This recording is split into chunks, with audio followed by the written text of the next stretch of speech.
सगळ्यांना जय भीम. प्राध्यापक गौतमीपुत्र कांबळे सरांना अजिंठ्याच्या वर्कशॉपमध्ये ऐकलं होतं. त्यांनी तेव्हा डॉक्टर बाबासाहेब आंबेडकरांच्या क्रांती आणि प्रतिक्रांतीचा संघर्ष अगदी सहज आणि सोप्या पद्धतीने आमच्यासमोर ठेवला होता.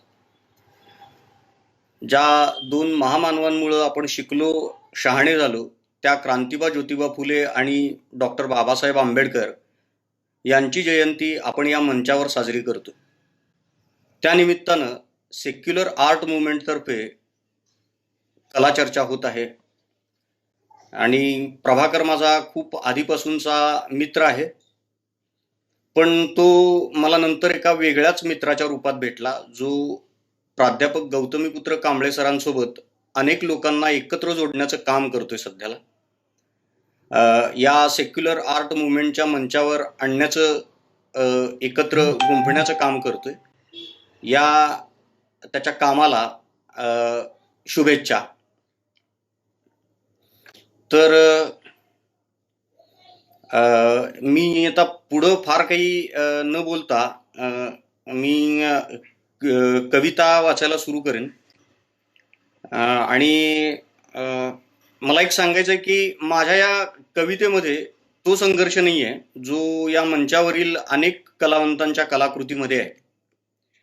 पण गेल्या काही वर्षांमध्ये सभोवती जे हिंदू, मुस्लिम आणि चार वर्णांचा, बुद्धिजीवी आणि धार्मिक लोकांचा एक उदास आणि निराश करणारा संघर्ष उभा राहिला आहे, ज्यानं आपणाला प्रचंड असुरक्षित अशा जगात आणून सोडलेले. तर या काळातल्या काही कविता मी आपल्यासमोर वाचणार आहे. आणि यातल्या सगळ्या कविता हिंदी आहेत, पण प्रभाकर म्हणाला म्हणून सुरुवातीला आपण एक मराठी कविता घेऊन सुरू करतो.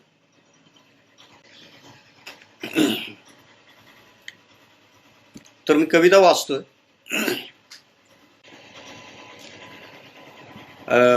कवितेचं नाव आहे सत्ता.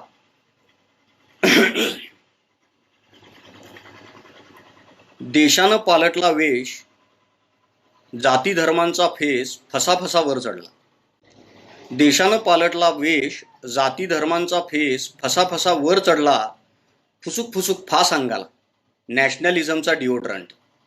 फुसूक फास अंगाला नॅशनलिझमचा डिओड्रंट. नीतिमूल्य ठेव तारण, चर देशाचं सगळं कुरण. नीतिमूल्य ठेव तारण, चर देशाचं सगळं कुरण. उपकार आमचे कर्ज काढ, आडवा उभा माणूस फाड. चार वर्णात फुटून जा, खाली मान बुजून जा. डिओड्रंड आहे कॉस्टी, परवडत नसेल तर पकड एसटी. पकड विमान उड उड, उडवेल कोणी तुझं धूड. पकड विमान उड उड, उडवेल कोणी तुझं धूड. तुला हागतील कुंथून दुसऱ्या देशात येतील थुंकून. तुला नाही तुझाच पत्ता, नुसत्या गांडीवरती नुसत्या लाथा. कवी संग्राम हजारे, कांबळे, खामकर, भाटे, पोवार, पवार, सुतार, पाटील, कुलकर्णी, जोशी, भागवत, खान, मतवाल, मुजावर, नखाते, चकोते, हॉकिन्स, डिसोजा आपापल्या घरी जा. तर मराठी कवितेनंतर मी आता हिंदी कविता वाचतोय. तर त्यातली पहिली कविता आहे शतरंज.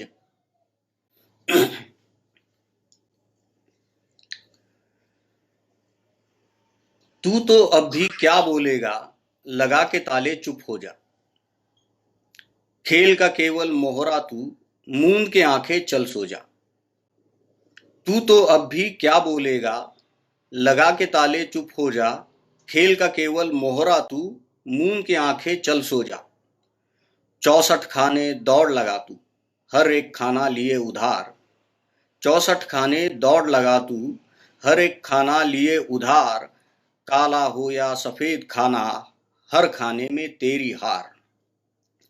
चित किसी की जश्न किसी का, तू तो बस एक प्यादा है.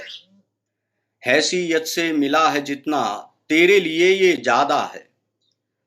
चित किसी का जश्न किसी का, तू तो बस एक प्यादा है.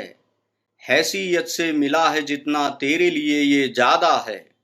कुछ न करना सहमे रहना, सन्नाटे से भर जाना तू, लौट के अपनी आजादी के पास कभी ना आना तू।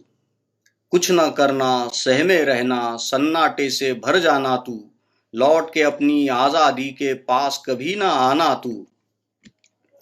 यूं तो सफेदी आनी है जो मूंछों पर भी छानी है, यूं तो सफेदी आनी है जो मूंछों पर भी छानी है, आना जाना हाथ नहीं है वो कुदरत की टहनी है। बीच में फैला जीवन है पर वो भी अपने हाथ नहीं, 64 खाने खेलने वाले वो भी अपने साथ नहीं। आग है फैली अंदर बाहर कौन लगा के सेंक रहा है, आग है फैली अंदर बाहर कौन लगा के सेंक रहा है। हिंदू मुस्लिम सिख ईसाई सोते सोते कांप रहा है। एक वो सच्चा मरघट है जो वहीं पे सबको सोना है, एक वो सच्चा मरघट है एक वो सच्चा मरघट है जो वहीं पे सबको सोना है। काला सफेद हर एक प्यादा एक दूजे पे ढोना है, काला सफेद हर एक प्यादा एक दूजे पे ढोना है। कविता ऐकली ती ना व्यवस्थित? हॅलो,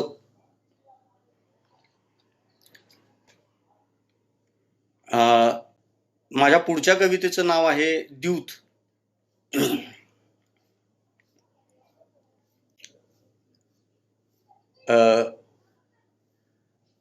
नाराज हैं हम, नाराज हैं इस वजह से या उस वजह से, नाराज हैं हम, नाराज हैं इस वजह से या उस वजह से। सूरज बड़ा तप रहा है, एक चांद बेमतलब सा तैर रहा है कायनात के इर्द गिर्द। पानी में छपाकों की आवाज नहीं, बस एक अजीब सन्नाटे की सदा है। बस एक अजीब सा वक्त है जैसे किसी को अलविदा कहा है किसी ने, जैसे एक दूजे की पीठ दूर हो चली है ताउम्र।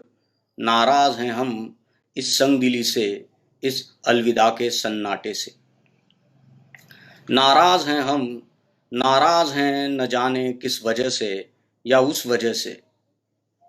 नाराज हैं हम, नाराज हैं न जाने किस वजह से या उस वजह से।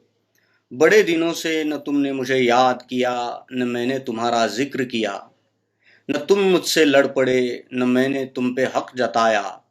बस दो गुमशुदा सड़कों की तरह दो अलग थलग देश बन गए हैं हम, दो अलग दर्शन शास्त्र जो अपनी अपनी खरी करने पे तुले हैं। नाराज हैं हम उन गुमशुदा सड़कों पे, उन बेमतलब देशों पे। नाराज हैं हम, नाराज हैं न जाने किस पे या खुद पे। न तेरा अल्लाह तेरे पीछे खड़ा है न मेरा भगवान मेरे पीछे खड़ा है। न जाने कहाँ पे बैठे दोनों द्यूत खेल रहे हैं कब से पता नहीं। स्वर्ग और जन्नत का जुआ चल रहा है, खबर न जाने कब आएगी पता नहीं। मेरे लिए कयामत या तेरे लिए प्रलय, पता नहीं कौन जीतेगा किसकी सरहद फैलेगी आसमानों में जहर घोलेगी। नाराज हैं हम उन सरहदों पे, नाराज हैं हम उन जुएबाज खुदाओं पे, नाराज हैं हम, नाराज हैं।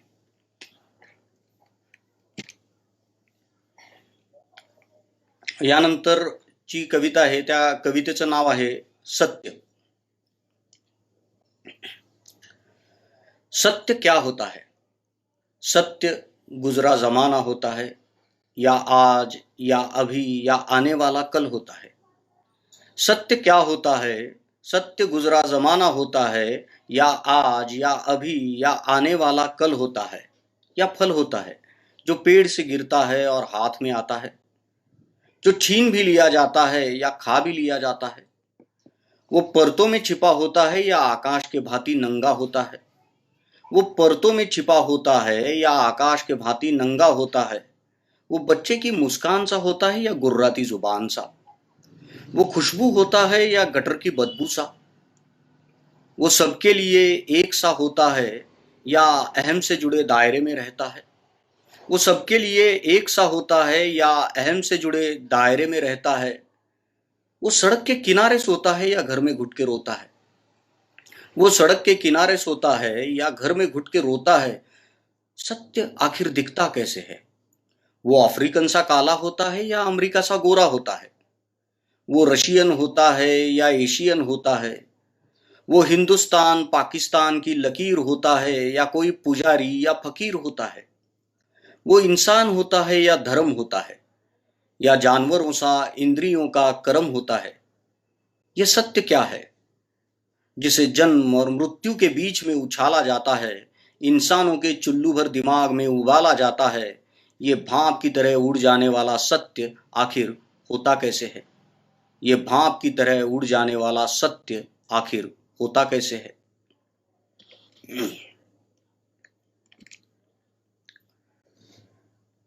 माझ्या पुढच्या कवितेचं नाव आहे हाँ मैं जिंदा हूं.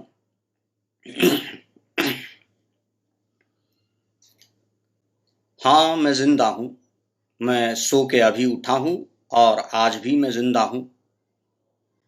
हाँ मैं जिंदा हूं, मेरे हाथ पैर हिलते हैं, ठीक उसी जगह नई दाढ़ी उगाती है.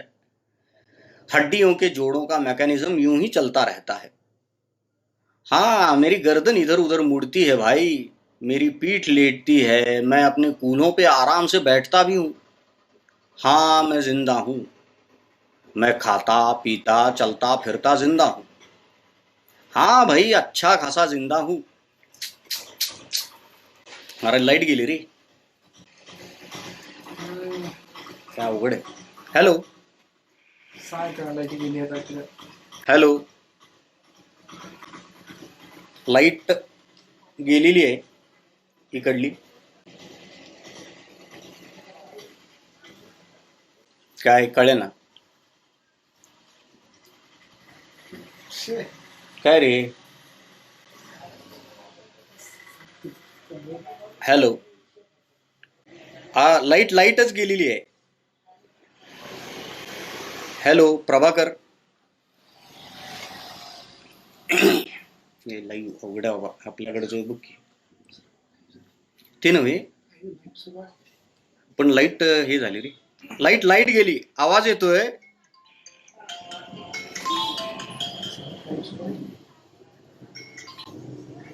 हॅलो हॅलो, हा प्रभाकर लाईट गेलेली आहे. बर, हा कॉम्प्युटर पण बंद पडला. मोबाईल मध्ये, मग मोबाईल मधल्या मी ऐकवतो, बघू. बर बर बर बर बर चालतंय. मग काय आता हे, आता ते कॉम्प्युटर वरती होतं ते परत सगळं काढत बसायचं म्हणजे अवघड आहे रे. ते आता कुठनं काढ.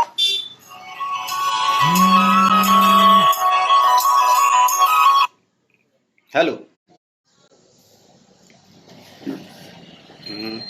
मोबाईल वरती काढू.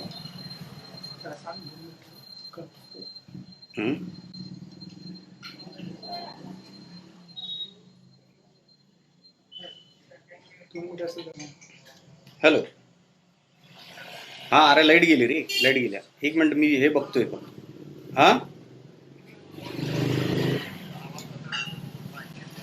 बर बर बर चालतंय, मी हे करतो, ह्याच्यावरती बघतो.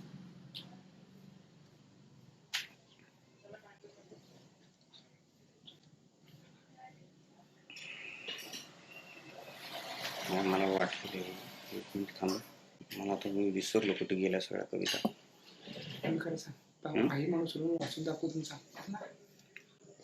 कुणाला ऐकायला सगळे. हॅलो, तू सांग वाचून दाखवतो कधी तसंच राहावा म्हणून.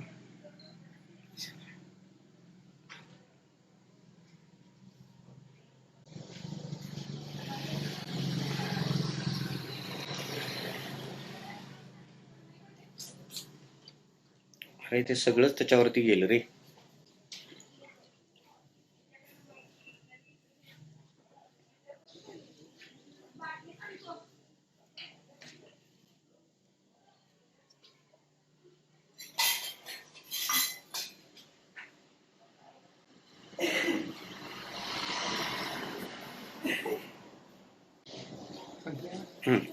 ठीक आहे वाचून दाखवतो सांगा सुभाष मला. ठीक आहे मी ऐकवतो. एक मिनिट फक्त. हे सगळाच गोळ झाला रे. लाईट जर असती तर बरं झालं असतं.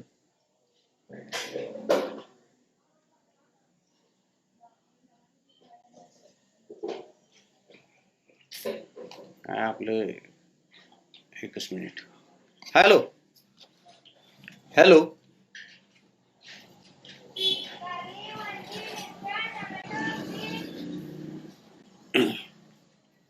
मी एका 2 कविता ऐकवतो. Hello hello hello. हा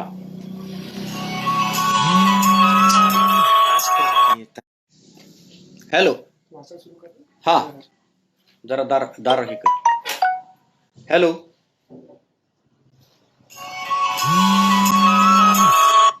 सांग कंटिन्यू करायचं म्हणून म्हणजे हा मी पुढं वाचतोय कविता. 2 कविता आहेत तेवढ्या वाचतो आणि आपण थांबूया सरळ.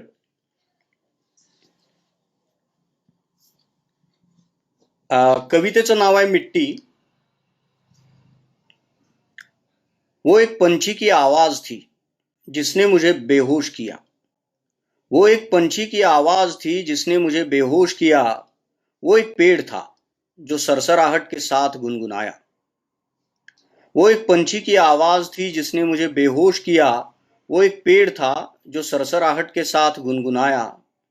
वो धूप थी जो खिली थी सुबह, दोपहर को पक भी गई थी. रात से पहले गुनगुने पानी की तरह आंखों में भर आई थी. वो धूप थी जो खिली थी सुबह, दोपहर को पक भी गई थी. रात से पहले गुनगुने पानी की तरह आंखों में भर आई थी. वो रात थी, वो तारे थे टिमटिमाते. वो रात थी, वो तारे थे टिमटिमाते. साए में थरथराते दिए थे. वो पंख थे बाहों को पसारे. वो पंख थे बाहों को पसारे, मूंदी आंखों में खोए थे. वो बीज था धरती का, आकाश में बोया था. वो बीज था धरती का, आकाश में बोया था. कहाँ है वो मिट्टी जिसमें मैं सोया था. कहाँ है वो मिट्टी जिसमें मैं सोया था. सॉरी लाईट आलेली आहे. हॅलो.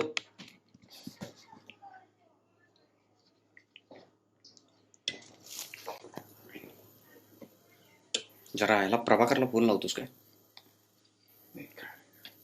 हा. तू इतकं बोल मग त्या सगळ्यांना hello Prabhakar. Hello hello Prabhakar. बोल ना. 1-2 मिनिट थांबा म्हणा. एक 2च मिनिटं फक्त. कॉम्प्युटर चालू करतो मी. चालू झालाय कॉम्प्युटर माझा. एकदम लाईट गेली.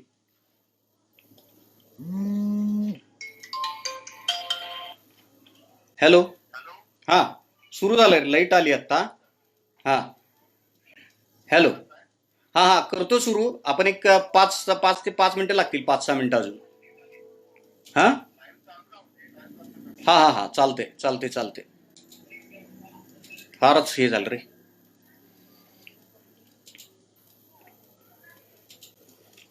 मी ती कविता पुन्हा एकदा ऐकवतो. चालेल ना.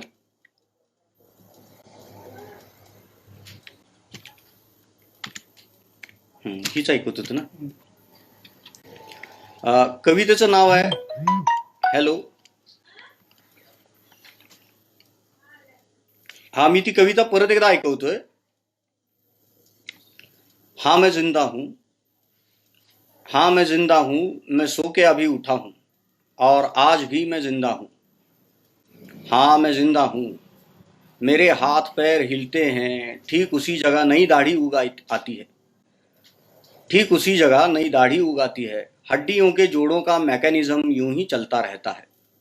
हाँ मेरी गर्दन इधर उधर मुड़ती है भाई. मेरी पीठ लेटती है. मैं अपने कूल्हों पे आराम से बैठता भी हूँ. हाँ मैं जिंदा हूँ. मैं खाता पीता चलता फिरता जिंदा हूँ. हाँ भाई अच्छा खासा जिंदा हूँ. मैं बाजार जाता हूँ, सब्जियों के दाम भी देता हूँ. हाँ कभी कभी सरदर्द करता है मेरा. कभी कभी सीने में पित्त भी खौलता है. बदलते मौसम के साथ सर्दी जुकाम वगैरह आते जाते हैं. वो गोली से ठीक भी होते हैं. मैं हट्टा कट्टा हूँ. मैं तंदुरुस्त भी हूँ. हाँ भाई चश्मा लगा है मुझे तो, पर मेरी आंखों के बिना मेरे चश्मे को करीब का कुछ भी नहीं दिखता. देखा मैं जिंदा हूँ. हाँ भाई, तुम ठीक कहते हो। जिंदा रह के मैंने क्या खास उखाड़ा है, नाक से बाहर झांकते बालों से मेरा झगड़ा है। बड़ी तगड़ी दलील है तेरी। हाँ, मेरी तबीयत बिगड़ी जरूर है। हाँ, कुछ मिजाज बदले हैं मेरे। हाँ, मैं अब सिर्फ महबूबा की बाहों को जिंदा रहने के मतलब से नहीं जोड़ता। मैं अब सिर्फ किसी खुदा को सीने की धड़कन का कारण नहीं मानता। मैं अब खुद से ये भी कहता हूँ मैं अब खुद से ये भी कहता हूँ कि पूरे 43 साल तक सीने में हवा को पंप करती मेरी नाक कितनी बेहतर है। कितने बेहतर है मेरे शरीर के पुर्जे। कितना बेहतर है उनसे चिपका रक्त और मांस जो जोड़ों में ऑयलिंग कराता है। कितनी बेहतर है मेरी आंखें जो गिलहरी और गिरगट में फर्क करती है। कितनी बेहतर है मेरी आंखें जो गिलहरी और गिरगट में फर्क करती है। ना भाई ना, मैं टेक्निकल बातें नहीं कर रहा हूँ। मैं जिंदा होने के सीधे सरल सिम्टम्स को देख रहा हूँ, जो अपनी ही हड्डियों का मतलब ढूंढती मटर के दाने की तरह गोल गोल घूमती कविताओं को जन्म देते हैं। माझ्या पुढच्या कवितेचं नाव आहे डिप्रेशन. पता है मुझे अमूल्या, तू डिप्रेशन में है. डिप्रेशन कई प्रकार के होते हैं. वो मन की गहरी खाई से आते हैं. डिप्रेशन रजाई ओढ़ के रोते हैं. डिप्रेशन आत्महत्या का दरवाजा खोलते हैं. डिप्रेशन तो कभी कभी अनचाहे मेहमानों की तरह आते हैं और चले भी जाते हैं. डिप्रेशन के अनगिनत प्रकार होते हैं. दुबले पतले हट्टे कट्टे लंगड़े लूले अंधे इंसानों की जैसे एक भीड़ लगी हो मन के अंदर. डिप्रेशन सुंदर भी होते हैं. लोग कविताएं लिखते हैं, अफसानों का शहर भी बसाते हैं. पर ज्यादातर डिप्रेशन खुद को दुनिया से काटते हैं. एक ब्लैक होल सा बनता है स्पेस के कर्वेचर में खोया हुआ. कई डिप्रेशन खुद को खोने से आते हैं, पर तेरा डिप्रेशन अलग है, खुद को पाने से आया है. हाँ मूल्या, तूने खुद को पाया है. खुद के होने का मतलब जाना है तूने. अभी सिर्फ 19 साल बिताए हैं तूने इस दिक्काल में. सत्ता में बैठे लोगों की तो उम्र निकल गई है. बेशक सफेदी छाई है, पर सिर्फ बालों पे. उनका मन अभी गहरे अंधकार से भरा है. उम्र के साथ जिनके मन का फल पका नहीं बल्कि कड़वाहट के जहर से भरा है, उन्हें तुम्हारा वैश्विक मीठापन राजद्रोह ही लगेगा. अमूल्या, तू धरातल पे उगा इंसानियत का पौधा है. तू हर देश के अंदर अपनी जड़ों को दौड़ा दे. तू हर देश की सीमा रेखाओं को लांग के हर इंसान में उतर जा. देश की कल्पनाओं के आड़ में जो जख्म संभाले हैं लोगों ने नफरत के, उन जख्मों को भर दे. तू हर देश को जिंदाबाद कर दे. दुनिया की लाश में जीवन भर दे. अमूल्या, इस डिप्रेशन को तू मत खोना, जिसमें बुद्ध की करुणा, अंबेडकर की बंधुता और आइंस्टीन के E=mc² की संभावना छिपी है.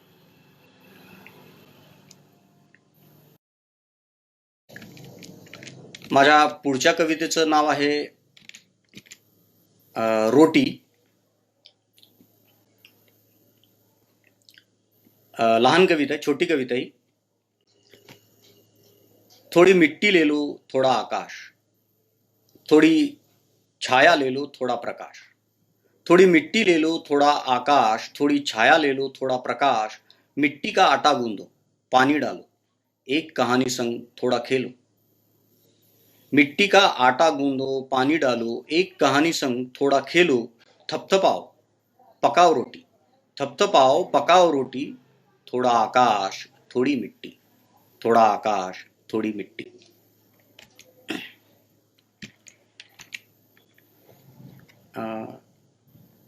माझ्या पुढच्या कवितेचं नाव आहे सवाल.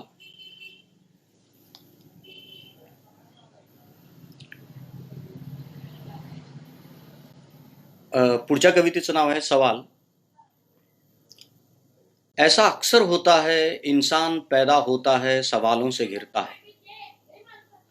सवालों के जवाब में एक चुप्पी मिलती है जो पूर्वजों से आती है. ऐसा अक्सर होता है, इंसान पैदा होता है सवालों से घिरता है. सवालों के जवाब में एक चुप्पी मिलती है जो पूर्वजों से आती है. चुप्पी सुलाती है, भूखे सवालों को मारती है, ऐसा अक्सर होता है।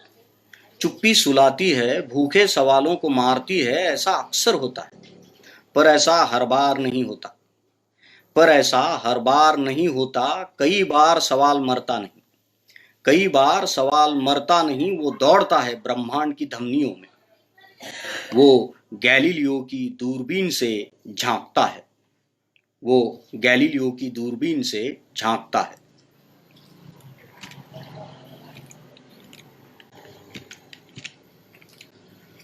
माझ्या शेवटच्या यातल्या कवितेचं नाव आहे पेहरा, बच्चे के सृजन पे।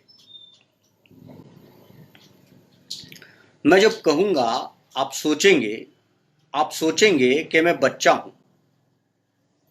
मैं जब कहूंगा आप सोचेंगे, आप सोचेंगे कि मैं बच्चा हूं, बिल्कुल बिन पका अकल का कच्चा हूं। मैं जब बोलूंगा आप मुंह फेरोगे, कहोगे इसका कोई लॉजिक नहीं, ऐसी बीमारी पे कोई टॉनिक नहीं। मैं जब बोलूंगा आप मुंह फेरोगे, कहोगे इसका कोई लॉजिक नहीं, ऐसी बीमारी पे कोई टॉनिक नहीं। फिर मैं उड़ जाऊंगा झाड़ू लेकर, फिर मैं उड़ जाऊंगा झाड़ू लेकर। आप तर्क की टांग अड़ाएंगे, गिरा के नीचे सही ढंग सिखाएंगे। तब मैं गायब ही हो जाऊंगा, तब मैं गायब ही हो जाऊंगा। आप ढूंढ के मुझको डांटोगे, एक प्यार से चांटा खींचोगे। आप ढूंढ के मुझको डांटोगे, एक प्यार से चांटा खींचोगे। संदूक में भर के सारे सपने, फिर मैं उलझन बन जाऊंगा। संदूक में भर के सारे सपने, फिर मैं उलझन बन जाऊंगा। हाथ किसी के न आने वाला, संदूक पे हिलते सोने वाला, मौन का ताला बन जाऊंगा। कोई कहानी न कहने वाला, हिलता ताला डुलता ताला, हिलता ताला डुलता ताला। तर हे झालेलं आहे माझ्या कविता वाचून।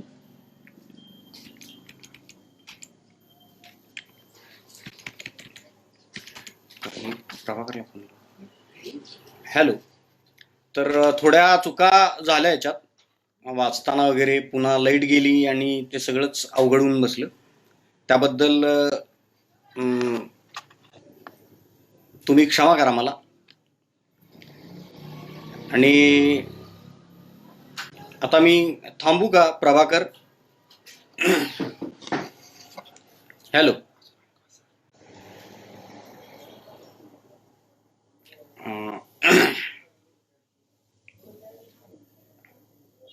कडे रे, हे बघ मी आता एक ऐकवतो आणि हे करतो, थांबतो। हा, काय कळतच नाही, एकच मिनिट आहे, हे ह्याला आहे।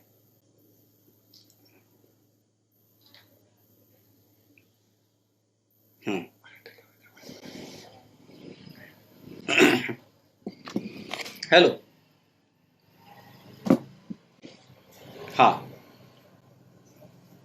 तर एक आहे ती मी वाचतो इथं,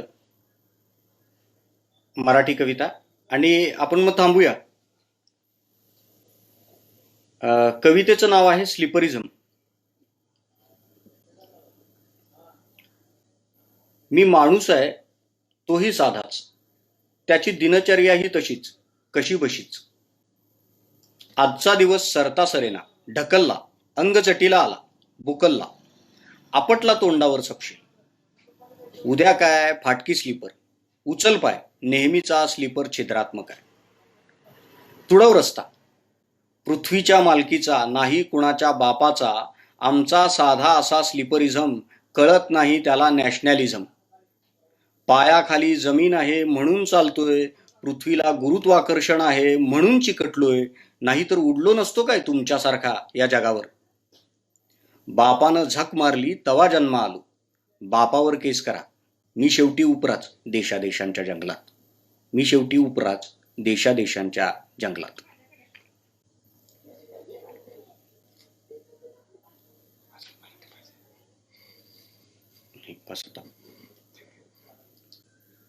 हॅलो, प्रभाकर,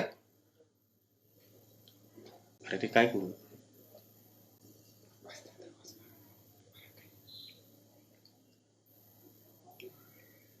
बऱ्यापैकी वाचलं रे.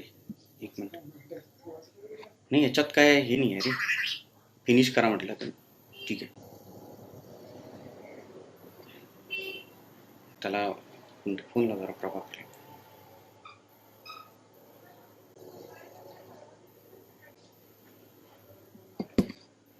हॅलो. तर मी थांबतोय आता.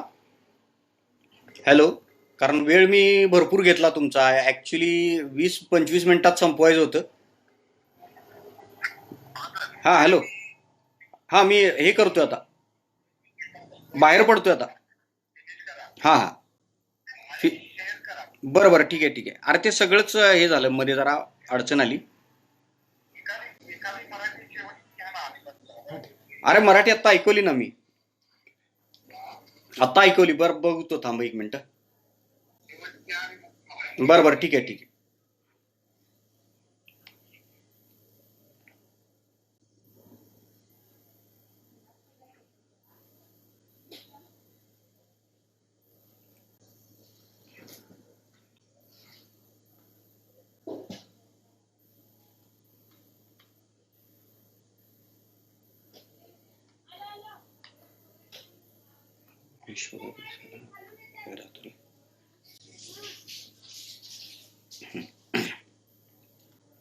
हॅलो. एक ऐकवतो आणि मग आपण थांबू. प्रभाकर म्हणतो एक ऐकवा.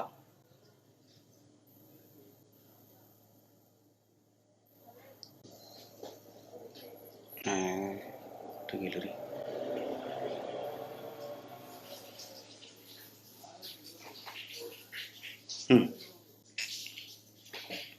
हॅलो.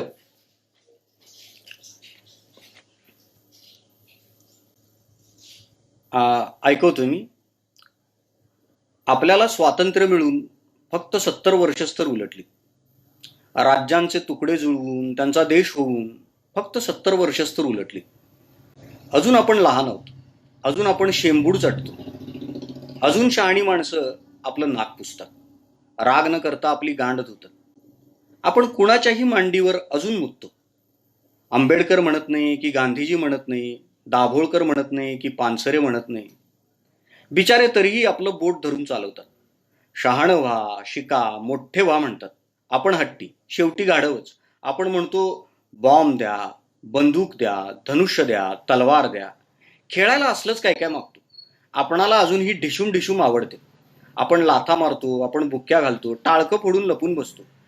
गांधीजींच्या टकलावर खुदू हसतो. गांधीजींच्या टकलावर खुदू हसतो. आंबेडकरांकडे पाठ फिरवतो. दाभोळकरांना दगड मारतो. पानसरेंना जाग तिकडं म्हणतो. आपण आपल्या बाललीला हव्या तशा करतो. आपणाला पुस्तकांचा जाम कंटाळा येतो. मग आपण जांभई देतो. झोप येते. शहाणी माणसं एकमेकांकडे पाहतात, नुसती हसतात, म्हणतात लहान आहेत अजून. उद्या नक्की शहाणी होती. फक्त 70 वर्षच तर उलटली. धन्यवाद. जय भीम. आणि मी आता थांबतोय आता.